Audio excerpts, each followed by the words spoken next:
राम राज लाना चाहते हैं, राम राज चाहिए, हमें अम्बेडकर वाला चाहिए, हमें संविधान राज चाहिए। अरे राम राज तुम्हारा होगा, राम राज में दलितों का कोई लेना देना नहीं था। हमें मंदिर मस्जिद की लड़ाई नहीं लड़नी है, वहां से हमारे बच्चों का भविष्य नहीं होगा। कितने मंदिर होंगे देश के अंदर, करोड़ों मंदिर हैं, और क्या फायदा हो रहा है हमें? एक वर्ग के लोगों को फायदा हो रहा है। कुछ बताइए, कोरोना आया, सारे मंदिर में सारे भगवान बंद हो गए। अरे उनका कोई काम नहीं है, भगवान निष्क्रिय हो गया है, वो काम ही नहीं कर रहा है। बलात्कार होते हैं, कहां चला जाता भगवान? मर्डर हो रहे हैं, कहां चला जाता भगवान? हाँ, एक महिला मरने के बाद भी उसकी चिता को नहीं जलाना चाहते, कहां है भगवान? उनको तो नहीं देता कोई सजा।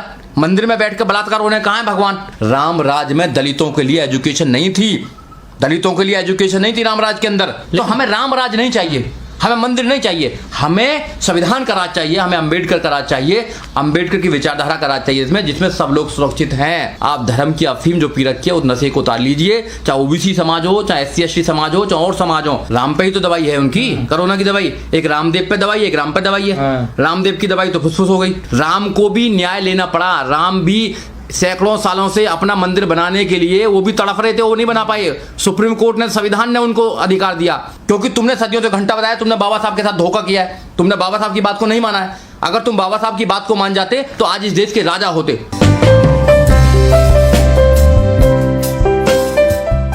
देखिए, जहां तक संविधान की बात है, संविधान के माध्यम से जो देश है वो सेकुलर स्टेट है। भारत जो है वो धर्मनिरपेक्ष देश है, और जब भारत सेकुलर स्टेट है तो सेकुलर स्टेट के जो प्रधानमंत्री हैं वो भी सेकुलर होने चाहिए।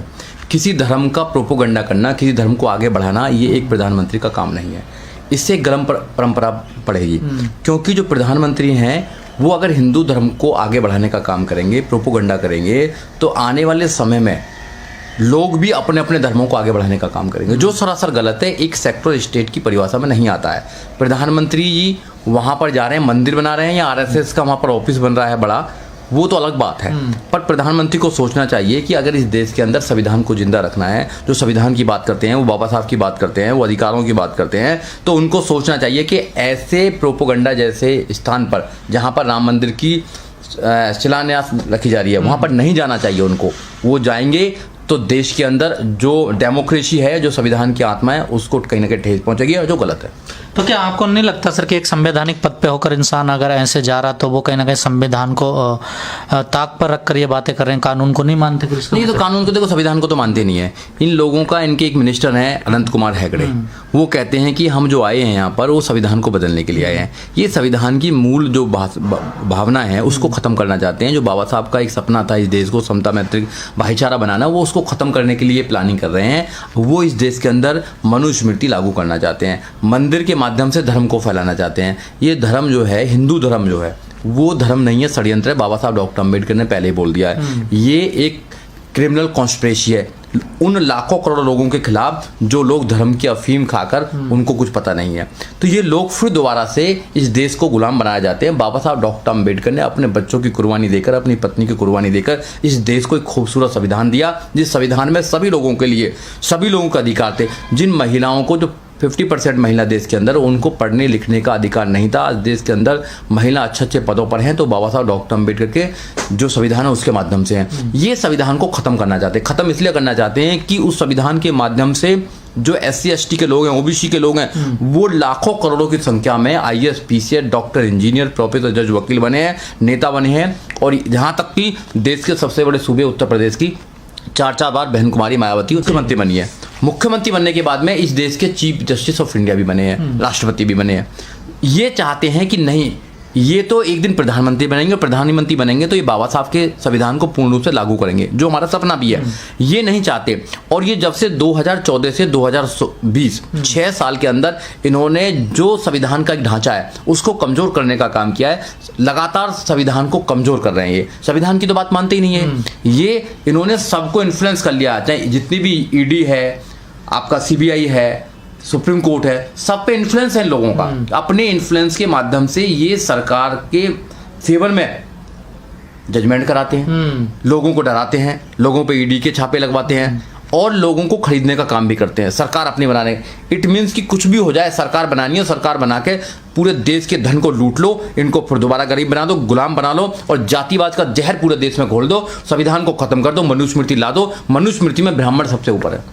तो ब्राह्मण अपने आप को श्रेष्ठ बनाने के लिए, एक जाति अपने आप को श्रेष्ठ बनाने के लिए ये सारा षड्यंत्र कर रही है। हम लोगों को समझना चाहिए, इस देश के जो मूल निवासी, इस देश के जो 85% बहुजन है, उनको समझना चाहिए चालाकी, मगर लोग समझ रहे हैं। जब तक वो समझेंगे बहुत देर हो जाएगी। भाइयों, आज समझ जाओ, नहीं तो ये धर्म के नाम पर, मंदिर के नाम पर आपके बच्चों के भविष्य को खराब कर देंगे। लेकिन सर, पूरे देश में जब इतना बड़ा पैंडेमिक चल रहा है, महामारी चल रही है पूरे देश में, जब अस्पतालों की जरूरत है, देश में दवाइयों की जरूरत है, लोग मर रहे हैं, उस टाइम सरकार पूरा ध्यान अपना मंदिर बनाने में लगाई हुई है सर। देखो, मंदिर जो है, मंदिर एक आस्था के साथ साथ में इनकी एक फैक्ट्री भी है।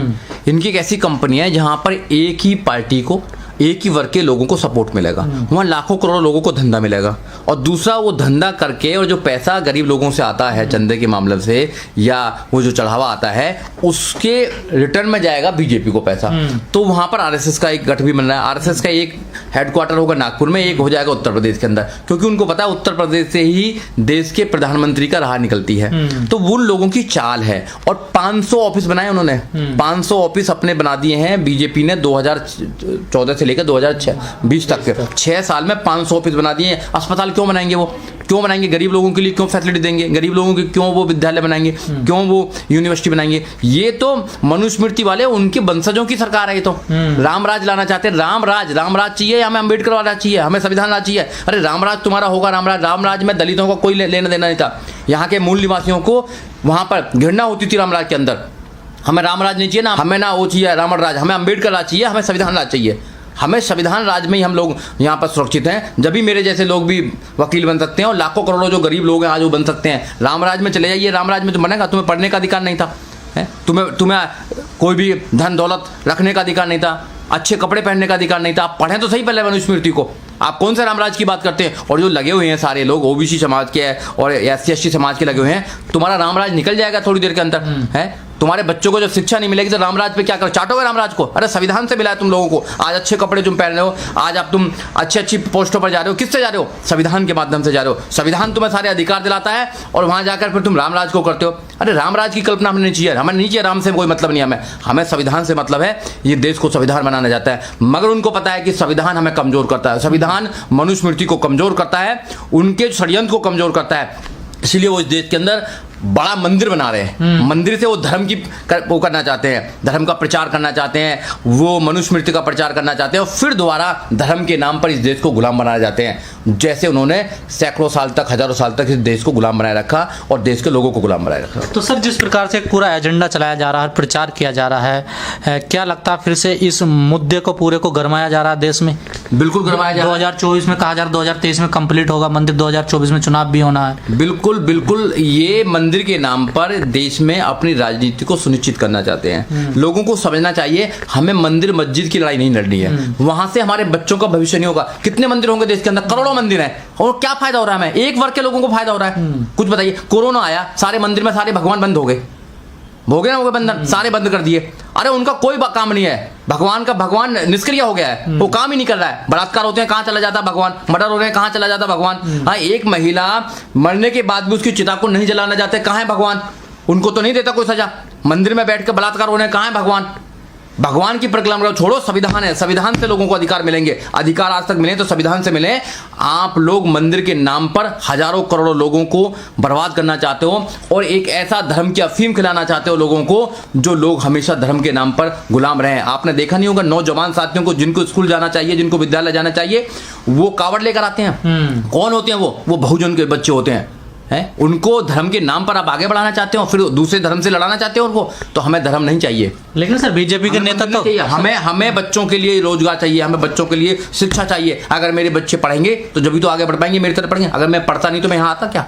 आप नहीं पढ़ते तो यहाँ आते क्या? जिन लोगों ने भी आगे बढ़े हैं वो पढ़ के ही पढ़ाई से बढ़े हैं, और ये पढ़ाई को खत्म करना चाहते हैं, एजुकेशन को खत्म करना चाहते हैं। राम राज में दलितों के लिए एजुकेशन नहीं थी, दलितों के लिए एजुकेशन नहीं थी रामराज के अंदर। तो जब ये रामराज लेकर आना चाहिए, दलितों की एजुकेशन तो गई। रामराज में दलित राजा नहीं बन सकता था, तो राजा तो कोई बनेगा नहीं। जैसे अब बन जाते हैं, मिनिस्टर बन जाते हैं, आप ये MP बन जाते हैं, फिर तो कोई बनेगा नहीं। ये संविधान राज में हुआ। देश की सबसे बड़ी सूबे उत्तर प्रदेश की बहन कुमारी मायावती 4 बार मुख्यमंत्री रही, वो तो नहीं बन सकती, क्योंकि महिला को तो पढ़ना ही नहीं है। तुलसी जात कहते हैं ना, ढोल शूद्र पशु और नारी ताड़न के अधिकारी, वो तो खुद कहते हैं।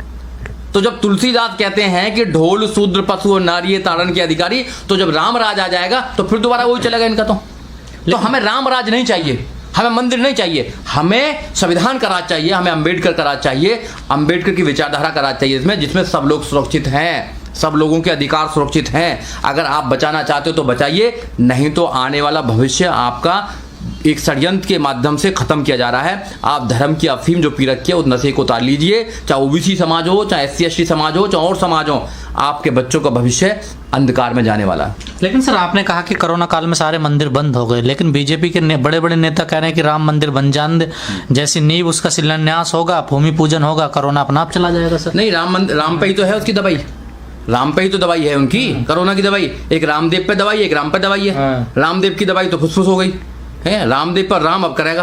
अरे राम जो है ये भगवान होंगे, आस्था के प्रतीक होंगे कुछ लोगों के, मगर इनके अकॉर्डिंग सारा कुछ देश नहीं चल रहा है, देश संविधान के अकॉर्डिंग चल रहा है। राम को भी न्याय लेना पड़ा, राम भी सैकड़ों सालों से अपना मंदिर बनाने के लिए वो भी तड़फ रहे थे, वो नहीं बना पाए। सुप्रीम कोर्ट ने, संविधान ने उनको अधिकार दिया। अरे संविधान नहीं होता तो राम का मंदिर भी नहीं बनता। राम भी लाचार था अपना मंदिर बनाने के लिए।